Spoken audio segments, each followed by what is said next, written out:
네, 우리 창세기를 찾겠습니다. 창세기 3장입니다.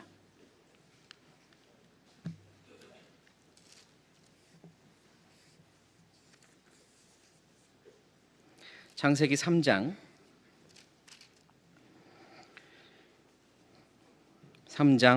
9절입니다. 창세기 3장 9절 같이 읽겠습니다. 여호와 하나님이 그에게 이르시되 네가 어디 있느냐. 네, 됐습니다. 제가 아까 단상에 처음 올라서 안녕하십니까 인사한 후에 제일 먼저 한 질문이 뭐였는지 혹시 기억하세요? 무슨 질문을 제일 먼저 했더라? 네, 잘 들리십니까? 이것부터 했습니다. 기억나세요? 사실 잘 들리는 줄 알고 했습니다. 해보니까 소리가 너무 좋더라고요. 그래서 잘 들리십니까? 할 필요 없었는데요. 그런데 잘 들리십니까? 라고 질문했습니다. 알고 했다면 왜 그 질문을 했을까요? 사실은 지금부터 잘 들어주십시오라는 그 마음을 담아서 한 겁니다. 잘 들리십니까를 확인하고자 한 게 아니라 잘 들어주십시오라고 말씀하고자 그 질문을 드렸어요. 성경에 하나님께서 사람에게, 인류에게 제일 먼저 한 질문이 있습니다. 제일 먼저 한 질문이 뭘까요? 방금 우리가 읽은 이 본문 3장 9절입니다. 하나님이 사람에게 제일 먼저 한 질문이 뭐였어요? 네가 어디 있느냐 였습니다. 그럼 하나님이 아담이 어디 있는 줄 몰라서 질문한 건 아니잖아요. 마치 제가 잘 들리는 줄 몰라서 질문한 게 아닌 것처럼. 그럼 하나님은 아담에게 네가 어디 있느냐라고 질문하신 건 다른 의도가 있었던 거네요. 무엇이었을까요? 네, 제가 지금부터 잘 들어주십시오라는 마음을 담아 질문을 했던 것처럼 하나님은 아담에게 지금부터라도 네가 어디에 있어야 할 줄을 알아야 한다. 너는 지금 네가 어디에 있는 줄을 모른다. 하나님께서 아담에게 너가 있어야 될 위치를 알라고 그 질문을 하셨음이 틀림없습니다. 성경에 하나님이 처음 한 질문은 네가 어디 있느냐였고요. 3장에 등장하죠. 그리고 4장에는 두 번째, 세 번째 질문이 나옵니다. 사람에게 하셨던 하나님의 두 번째, 세 번째 질문. 오늘은 하나님이 사람에게 했던 세 가지, 첫 번째, 두 번째, 세 번째 질문을 통해서 교훈을 좀 얻고자 해요. 이 세 가지 질문의 특징은, 공통점은 위치가 어딘지, 그리고 그 위치에서 주어진 사명이 뭔지를 묻고 계시거든요. 너의 위치가 어디 있는 줄 아느냐? 그리고 그 위치에 해당되는 마땅한 사명이 뭔 줄 아느냐? 이렇게 질문하고 계시거든요. 그래서 우리에게도 하나님이 나에게 이 질문을 하신다라는 마음을 가지고 질문을 받아보시고, 그리고 또 그 답도 들어보시고 그 답 안에서 내 삶도 정해보는, 신중하게 생각하는 그런 시간이 되었으면 좋겠습니다. 다시 창세기 3장 9절, 하나님이 처음 했던 질문이 뭐였습니까? 네가 어디 있느냐 였습니다. 네가 어디 있느냐. 어떤 사람이 산행을 갔다가 그만 이렇게 길을 잃어버린 겁니다. 그리고 낙마를 했어요. 낙상을 했습니다. 그래서 119를 불렀습니다. 전화했어요. 저 지금 산에 있고요. 낙상을 했습니다. 저 좀 살려주세요. 구해주세요. 그러면 당연히 묻는 질문은 뭐냐면 어디 계십니까? 지금 어디세요죠? 모르겠어요. 지금 어디 있는지 모르겠어요. 그러면 굉장한 문제가 됩니다. 어디 있는지 모르는데 어떻게 구하러 갑니까? 지금이야 이제 과학이, 기술이 발달해서 위치 추적이라도 하면 되겠지만 옛날 같은 경우는 자기가 있는 위치를 모른다면 구조도 어렵습니다. 저를 살려주세요 라고 하려면 어디 있는지는 알고 확인한 다음에 말을 해야겠죠. 마찬가지입니다. 내가 어디에 있는지를 아는 건 굉장히 중요합니다. 내 위치를 아는 건 굉장히 중요합니다. 신앙생활을 잘하기 위해서도 중요하고 때로는 내 신앙을 회복하기 위해서도 중요합니다. 미끄러졌을 때, 뒤로 물러났다 싶을 때, 주저앉았을 때, 내 신앙을 회복해야 될 때 역시 내가 어디 있느냐를 알아야 하겠죠. 하나님은 네가 어디 있느냐라고 우리에게 수시로 물으십니다.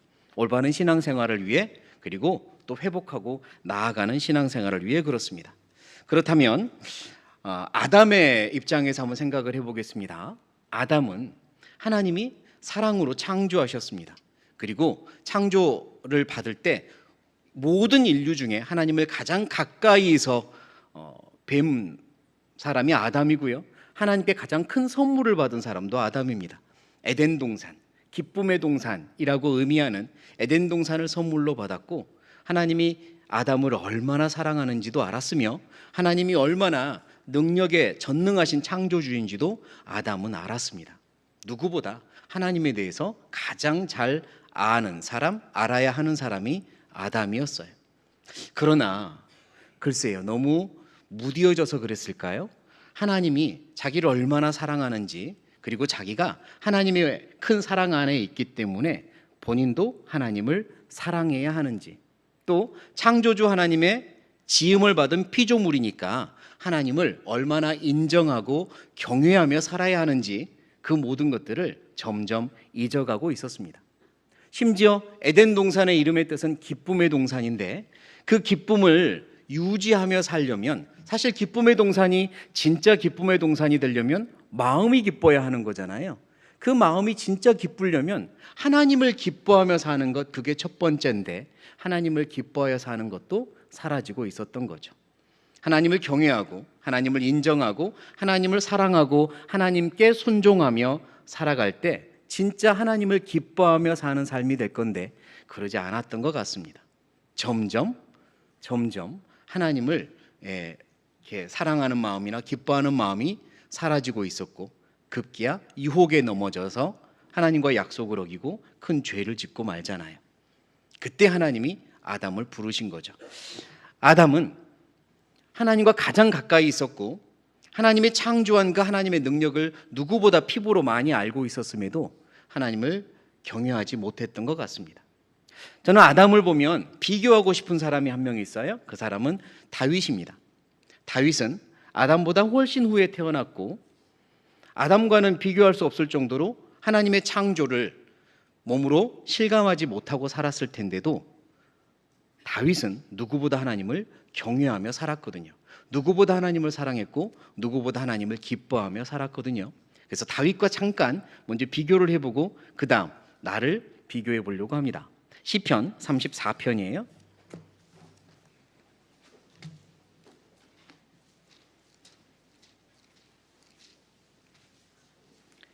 시편 34편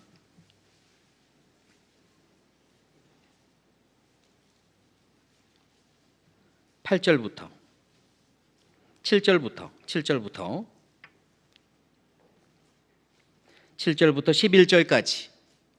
11절까지 같이 읽겠습니다.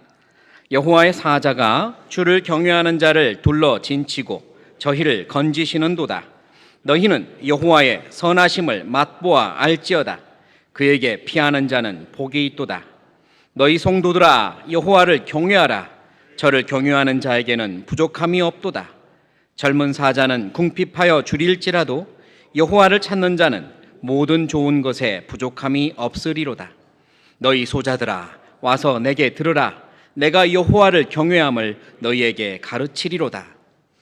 네, 다윗은 여기서 경외라는 단어를 상당히 많이 사용하고 있고 여호와를 경외하는 자가 부족함이 없다는 걸 강력하게 설파하고 있고, 그리고 나에게 와라 내가 가르치겠다라고 이야기까지 하고 있습니다. 여호와를 경외하는 게 얼마나 중요한지 알고 있었고 전하고 싶었죠. 다윗은 우리가 알다시피 양치기였습니다.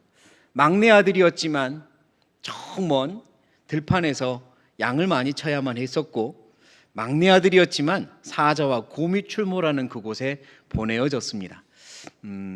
막내라고 특별히 큰 사랑을 받지는 않았다라는 생각은 사실 들어요. 그런데 다윗은 누구보다 하나님의 사랑을 받았고 하나님을 사랑했죠. 들판에서 잠도 많이 잤을 겁니다. 양을 치면서 그 멀리까지 갔으니 매일매일 집으로 왔다 갔다 했을 것 같지는 않고요. 들판에서 잠도 많이 잤겠죠. 그 밤하늘의 별들도 많이 보았을 겁니다. 그러면서 하나님을 계속 느꼈던 겁니다. 하나님의 창조주이심을, 창조주 하나님을 늘 느꼈던 거예요. 그러면서 하나님을 경외하는 마음이 새록새록 커졌던 겁니다. 시편 8편을 보겠습니다. 시편 8편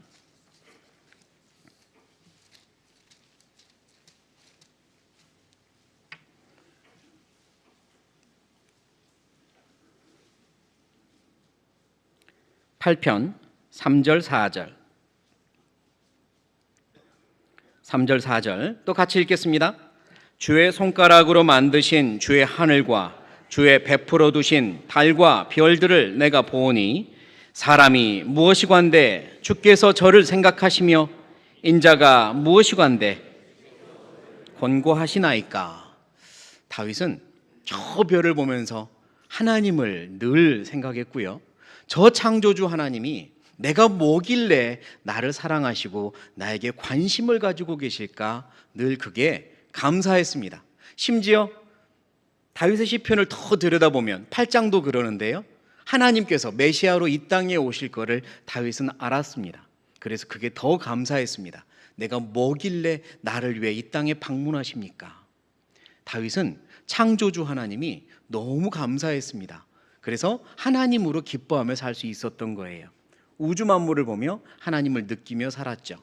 자기는 피조물이라는 걸 잊지 않았습니다. 하나님이 창조하신 피조물이라는 걸 잊지 않았고, 그러나 이렇게 작은 자를 너무나 사랑하고 계시는 하나님을 잊지 않았습니다. 또 시편 139편도 찾아보죠. 시편 139편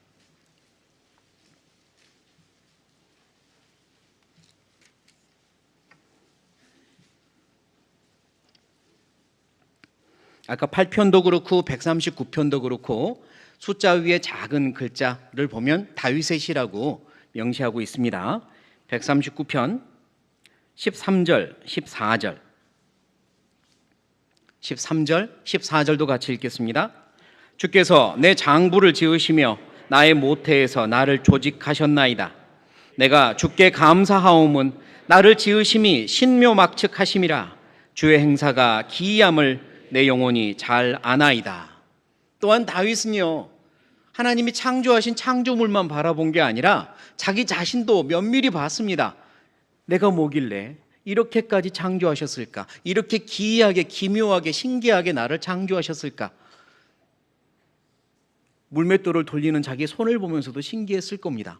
이렇게까지 창조하신 창조주 하나님, 그분은 나를 얼마나 사랑하시고 관심을 갖고 계실까?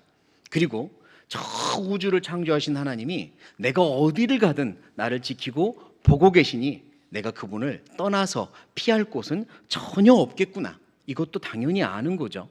7절입니다. 그래서 7절부터 제가 읽겠습니다.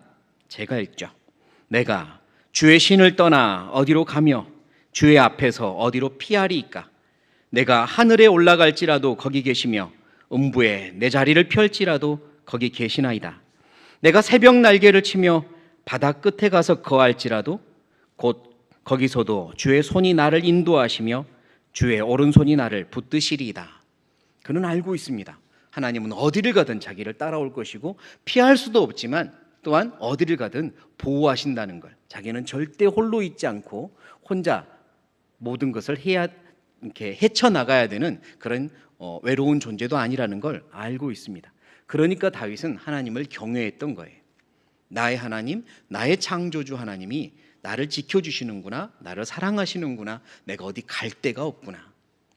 그 마음을 늘 유지했기 때문에 우리가 아는 것처럼 다윗은 끔찍한 범죄를 저질렀지만, 그리고 그 끔찍한 범죄를 저지르고도 한동안은 자기가 그렇게 끔찍한 죄를 지었는지 잘 인식하지 못했지만, 나단 선지자가 와서 그의 잘못을 지적해 줬을 때 그는 하나님 앞에 바로 무릎 꿇고 회개하고 회복하잖아요.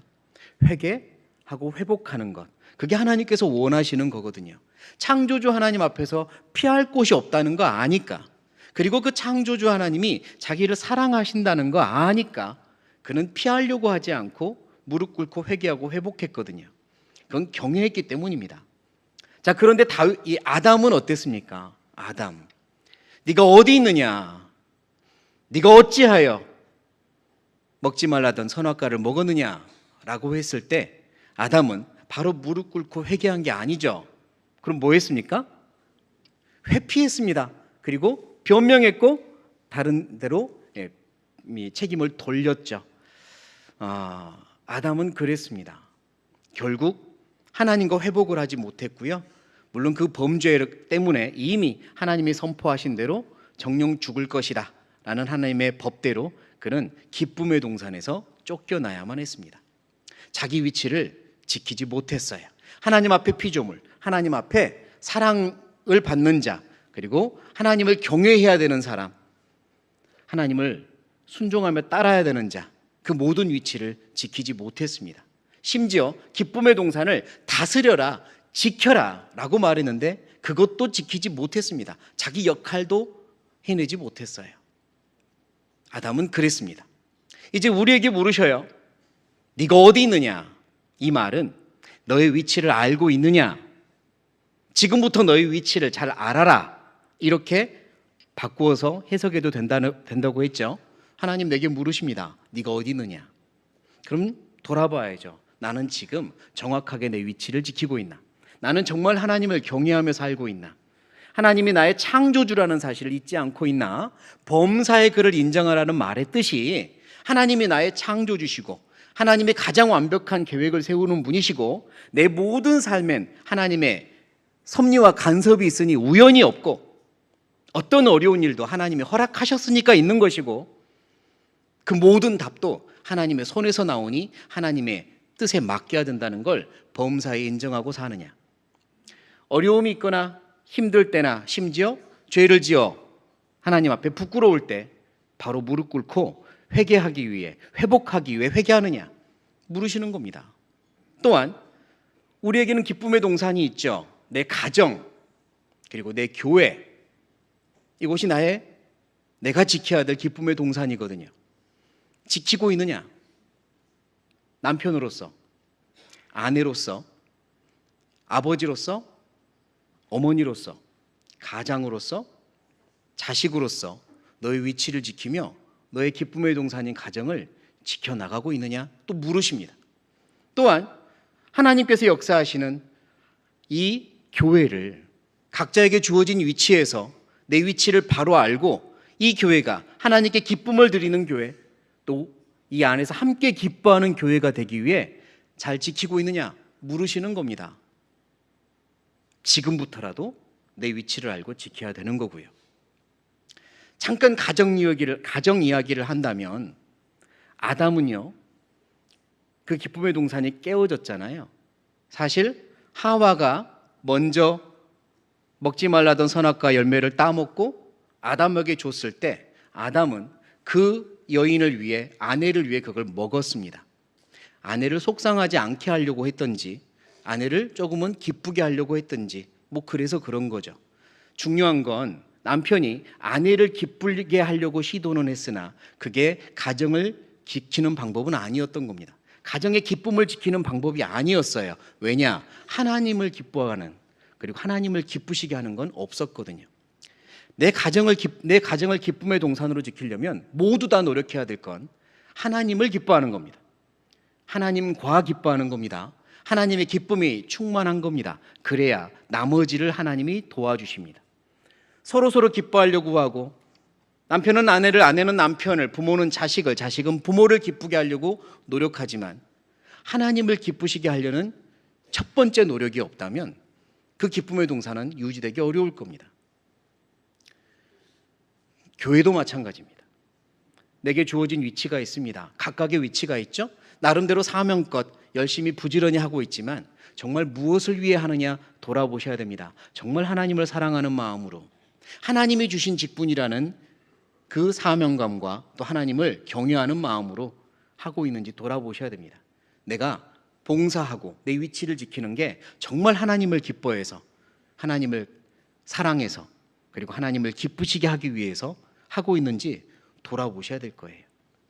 하나님은 나에게 너 위치가 어디냐, 네가 지금 어디 있느냐 묻고 계셔요.